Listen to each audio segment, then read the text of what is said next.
Fifth reaction है oxidation and reduction reactions. तो पहले हम देखते हैं ऑक्सीडेशन। एक सब्सटेंस में ऑक्सीजन का ऐड होना या फिर हाइड्रोजन का रिमूव होना, ये ऑक्सीडेशन कहलाता है और वो सब्सटेंस जो है वो ऑक्सीडाइज कहलाता है। ठीक है, तो इसको कैसे बोलेंगे? Addition of oxygen to a substance और the removal of hydrogen from a substance is called oxidation and the substance is said to be oxidise. Example, copper plus oxygen क्या फॉर्म करेंगे? Copper oxide.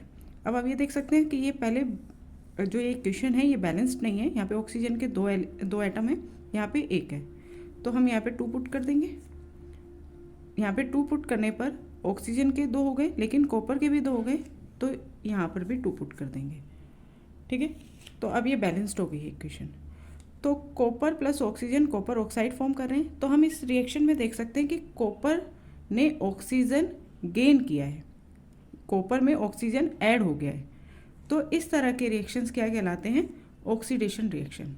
And copper is said to be oxidised. ठीक है, copper is said to be oxidised. Next आता है reduction. Hydrogen का add होना किसी substance में या फिर ऑक्सीजन का रिमूव होना, इसको हम रिडक्शन कहते हैं, और उस सब्सटेंस को हम रिड्यूस्ड कहते हैं, रिड्यूस सब्सटेंस। ठीक है, इसके लिए एग्जांपल देखेंगे। कॉपर ऑक्साइड और हाइड्रोजन को जब हम हीट करेंगे तो फॉर्म्ड होगा कॉपर और वाटर। यहाँ कॉपर ऑक्साइड में से ऑक्सीजन जो है वो रिमूव हो गया और हाइड्रोजन में ऑक्सीजन ऐड हो गया। तो जब यहाँ से यहाँ तक आप इस रिएक्शन में ये वाला पार्ट देखेंगे जिसमें से कॉपर ऑक्साइड में से ऑक्सीजन रिमूव हो गया, तो ये रिमूवल ऑफ ऑक्सीजन क्या कहलाता है? रिडक्शन। तो ये कौन सा रिएक्शन हुआ? रिडक्शन। और हाइड्रोजन में ऑक्सीजन ऐड हो गया, तो ये कौन सा रिएक्शन कहलाएगा? ऑक्सीडेशन। ठीक है, वो रिएक्शन जिसमें रिडक्शन और ऑक्सीडेशन दोनों हुए हैं उसको हम कहते हैं रिडॉक्स रिएक्शन। Redox reaction. ठीक है, वो रिएक्शन जिसमें दोनों हुए हैं, ऑक्सीडेशन रिएक्शन भी हुआ है और रिडक्शन रिएक्शन भी हुआ है। तो RED रिडक्शन के लिए होता है, OX ऑक्सीडेशन के लिए होता है। अब यहाँ पे हम इसको कैसे बोलेंगे? Copper oxide is reduce to copper, है ना? Copper oxide is reduce to copper and hydrogen is oxidise to water. ठीक है, और एग्जाम्पल देखते हैं इसके। जब हाइड्रोजन सल्फाइड और क्लोरीन रिएक्ट करेंगे तो सल्फर और हाइड्रोजन क्लोराइड जो है वो फॉर्म्ड होगा। ठीक है, हाइड्रोजन सल्फाइड और क्लोरीन फॉर्म करेंगे सल्फर और हाइड्रोजन क्लोराइड HCl। ठीक है, तो आप इस रिएक्शंस में देखिए, यहाँ पे पहले इसको हम बैलेंस कर लेते हैं। हाइड्रोजन के 2 एटम है, क्लोरीन के 2 एटम है, सल्फर का 1 है, यहाँ पे भी 1 है, तो यहाँ पे हम 2 पुट कर देंगे, तो ये इक्वेशन जो है वो बैलेंस हो गई। अब देखिए हाइड्रोजन सल्फाइड जो है वो चेंज हो गया सल्फर में। ठीक है, तो यहाँ इसमें हाइड्रोजन सल्फाइड में से हाइड्रोजन रिमूव हो गया। तो अभी हमने पढ़ा था रिमूवल ऑफ हाइड्रोजन क्या कहलाता है? Oxidation reaction. तो ये कौन सा रिएक्शन हुआ? ऑक्सीडेशन। ठीक है, और यहाँ पे देखिए क्लोरीन में हाइड्रोजन ऐड हो गया, तो ये बन गया HCl। तो हाइड्रोजन का ऐड होना क्या कहलाता है? रिडक्शन। तो ये कौन सा रिएक्शन हुआ? रिडक्शन। ठीक है, तो वो सब्सटेंस जो ऑक्सीडाइज हुआ है वो क्या है? Hydrogen sulphide. वो सब्सटेंस जो रिड्यूस हुआ है वो क्या है? Chlorine. Chlorine is reduce to HCl, hydrogen sulphide is being oxidise to sulphur. ठीक है, तो अब हमें वो तो पता चल गया कि ऑक्सीडाइज सब्सटेंस क्या है, रिड्यूस सब्सटेंस क्या है। अब यहाँ पे 2 चीज़ें और आती हैं, एक होता है ऑक्सीडाइजिंग एजेंट और एक होता है रिड्यूसिंग एजेंट। अब इसको और देख लेते हैं, ऑक्सीडाइजिंग एजेंट क्या है और रिड्यूसिंग एजेंट क्या है। तो वो सब्सटेंस जो ऑक्सीजन देता है, which give oxygen for oxidation, या वो सब्सटेंस जो हाइड्रोजन को रिमूव करता है, उसको हम ऑक्सीडाइजिंग एजेंट कहते हैं। ठीक है, पहले ये वाली चीज़ देखते हैं। अब आप देखिए कि हाइड्रोजन जो है, यहाँ से हाइड्रोजन रिमूव हुआ है, तो इसमें से हाइड्रोजन किसकी वजह से रिमूव हुआ है? क्लोरीन की वजह से, क्योंकि हाइड्रोजन जो है क्लोरीन में चला गया, तो क्लोरीन जो है उसकी वजह से हाइड्रोजन रिमूव हुआ है, इसलिए हम इसको कहेंगे ऑक्सीडाइजिंग एजेंट। ठीक है, अब आगे दूसरा है रिड्यूसिंग एजेंट। वो सब्सटेंस जो हाइड्रोजन देता है रिडक्शन के लिए या वो सब्सटेंस जो ऑक्सीजन को रिमूव करता है। अब हाइड्रोजन इस वाले इक्वेशन में हाइड्रोजन मिला किसकी वजह से है? हाइड्रोजन मिला है H2S से। क्लोरीन को जो हाइड्रोजन मिला है वो H2S से मिला है, तो यहाँ पर रिड्यूसिंग एजेंट कौन कहलाएगा? H2S, ठीक है, हाइड्रोजन सल्फाइड। तो हमारे पास 4 चीज़ें होती हैं, ये बहुत ज़्यादा एग्जाम में पूछा जाता है।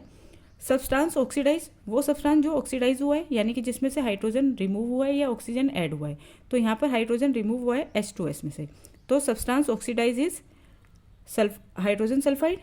वो सब्सटेंस जो रिड्यूस हुआ है क्लोरीन, क्योंकि क्लोरीन में हाइड्रोजन ऐड हुआ है, तो सब्सटेंस रिड्यूस इज क्लोरीन, ठीक है।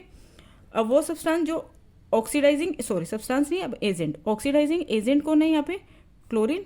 रिड्यूसिंग एजेंट कौन है? Hydrogen sulphide.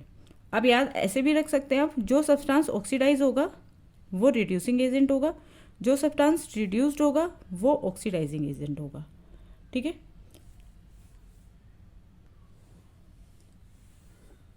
अब इस एग्जांपल में देखिए आप, जिंक ऑक्साइड प्लस कार्बन, जब जिंक ऑक्साइड को हीट करेंगे कार्बन के साथ तो जिंक मेटल फॉर्म्ड होगा और कार्बन मोनोऑक्साइड, ठीक है।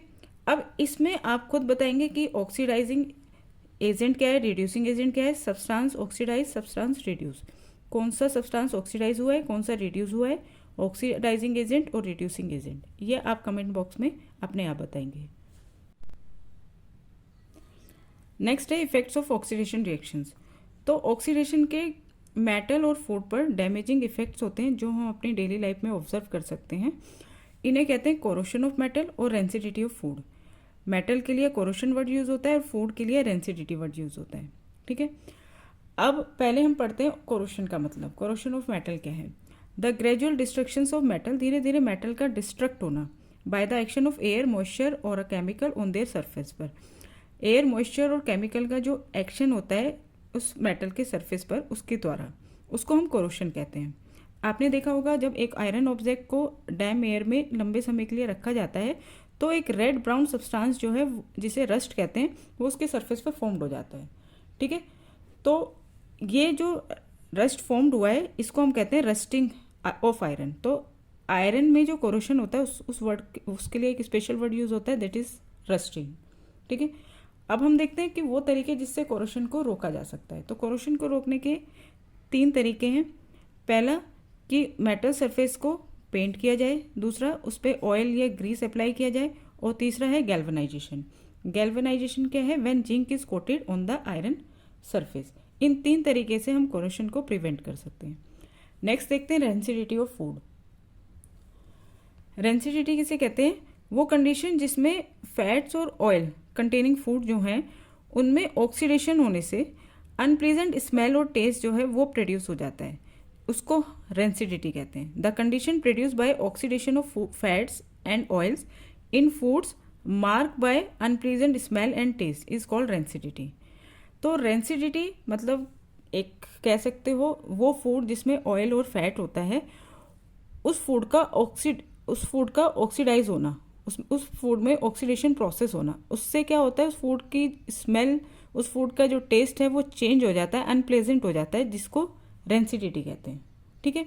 तो रेंसिडिटी जो है वो फूड मटेरियल जो फैट्स और ऑयल में बनाए गए हैं उनको स्पॉइल कर देता है अगर हम उसे कंसिडरेबल टाइम के लिए रखते हैं तो, ठीक है, और वो खाने के लिए क्या हो जाते हैं? अनफिट हो जाते हैं। और रेंसिडिटी को कैसे प्रिवेंट किया जा सकता है या रिटार्ड किया जा सकता है? रिटार्डेड मतलब कि धीरे किया जा सकता है, तो उसके तरीके भी देख लेते हैं। तो rancidity can be prevented by adding antioxidant to foods containing fats and oil. तो वो फूड जिनमें फैट्स एंड ऑयल है उनमें एंटीऑक्सीडेंट ऐड करके रेंसिडिटी को प्रिवेंट किया जा सकता है। एंटीऑक्सीडेंट क्या होते हैं? जो ऑक्सीडेशन को प्रिवेंट करते हैं, या रिड्यूसिंग एजेंट जिन्हें हम कह सकते हैं reducing agent. Rancidity can be prevented bye packing fat and oil containing food in nitrogen gas. Nitrogen gas जो होती है वो अनरिएक्टिव होती है, तो ऑक्सीजन नहीं होगी तो ऑक्सीडेशन भी नहीं होगा, ठीक है। नेक्स्ट है rancidity can B retarded. Rancidity को आप कम कर सकते हैं by keeping food in A refrigerator. तो देखा होगा आपने गर्मियों में कि अगर हम लंबे टाइम के लिए सुबह का बना हुआ खाना शाम तक छोड़ दें तो उसकी वो खाना जो है उसमें स्मेल आ जाती है या उसका जो टेस्ट है वो चेंज हो जाता है। और अगर हम उस खाने को रेफ्रिजरेटर में रख दें तो ऐसा नहीं होता, ठीक है। तो रेंसिडिटी को हम कम कर सकते हैं फूड को रेफ्रिजरेटर में रख के। और लास्ट है, rancidity can B retarded bye storing food in air tight container. Air tight container का यूज़ करके भी हम रेंसिडिटी को स्लो कर सकते हैं। इसके साथ ये चैप्टर के सारे नोट्स कंप्लीट हुए। नेक्स्ट वीडियो में हम इसके इंटेक्स और बैक एक्सरसाइज क्वेश्चन स्टार्ट करते हैं।